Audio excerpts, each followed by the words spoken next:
Bueno, el tema que elegí para exponer es neurobiología del estrés. Y bueno, primero encontré información sobre trastornos por estrés y sus repercusiones neuropsicoendocrinológicas. Es un texto bueno, una publicación de revisión. Y en resumen, nos va a hablar sobre los efectos del estrés y sus respuestas fisiológicas.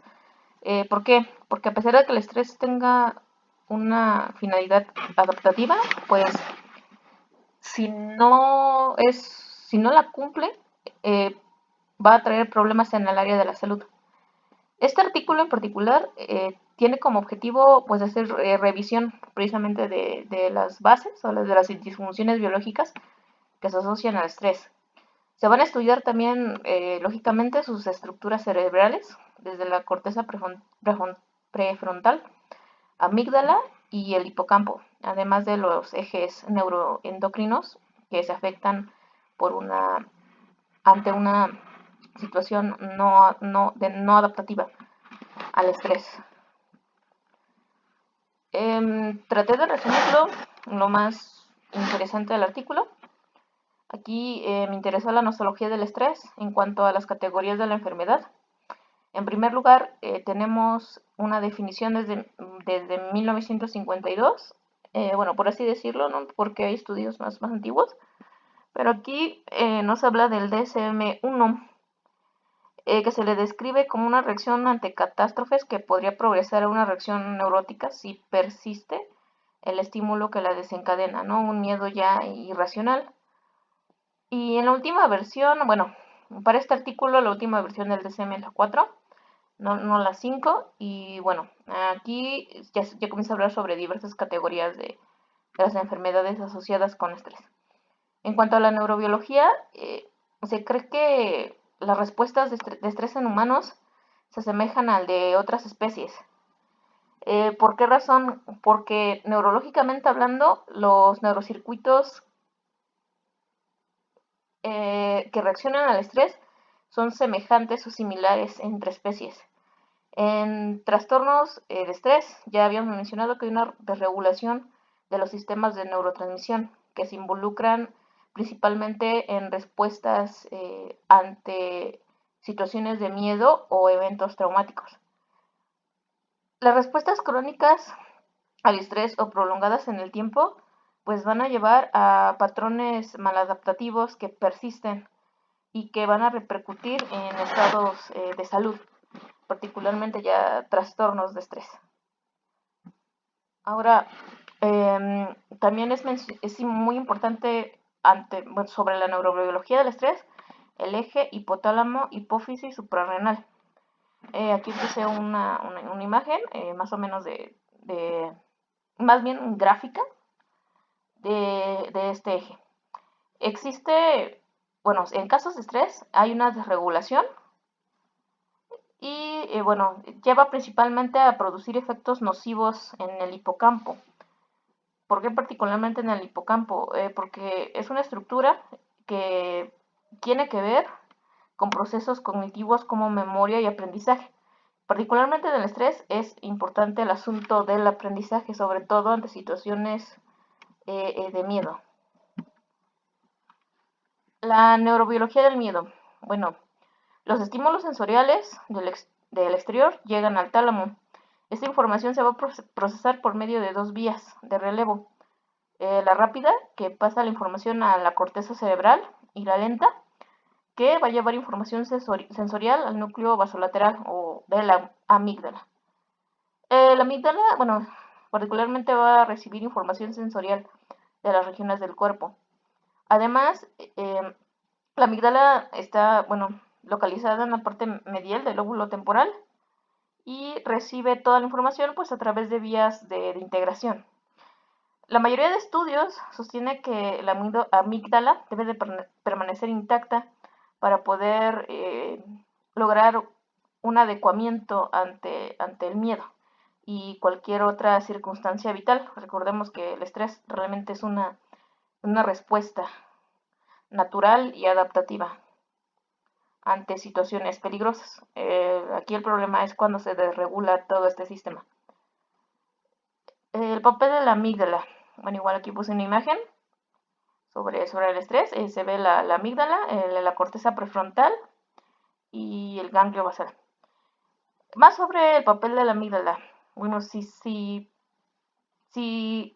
no cumple con su función, o más bien hay una desregulación, pues vamos a observar cambios, particularmente cuadros clínicos que se asocian con lo que conocemos como ansiedad, o también puede ser consecuencia de una lesión en este sitio, ¿no? Ciertas áreas de Brodmann pueden estar asociadas a efectos ansiosos y de estrés. Posteriormente, bueno, encontré sobre la neurobiología del trastorno de estrés postraumático, en particular este porque es uno de los más famosos, quizá más estudiados. Pero a pesar de que hay muchas investigaciones que lo abordan, no, con respecto a sus procesos neurobiológicos, es muy complejo, ¿no? Son muchos niveles de importancia y no hay algo concluyente. El trastorno por estrés postraumático, bueno, ¿cómo se caracteriza?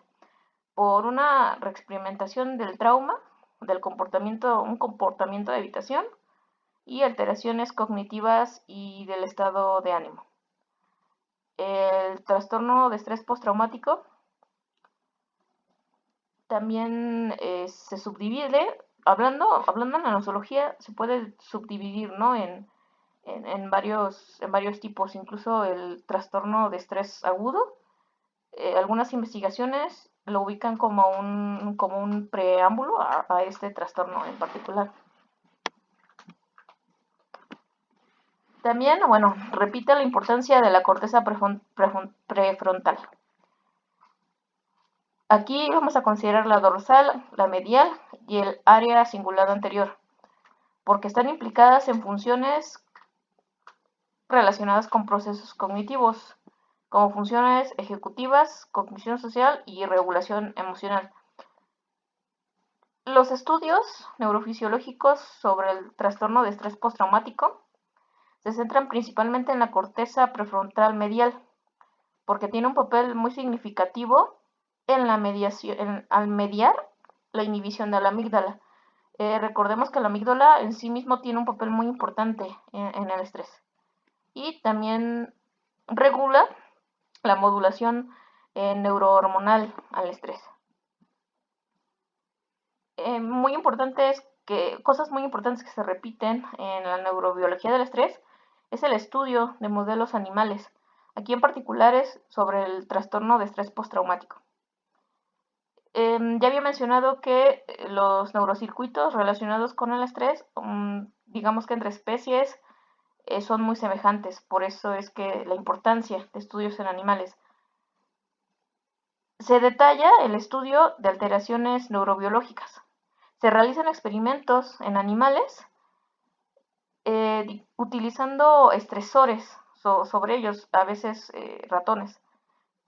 ¿Qué tipo de estresores? Inmovilización, nado forzado, inestabilidad del alojamiento, separación materna, etc.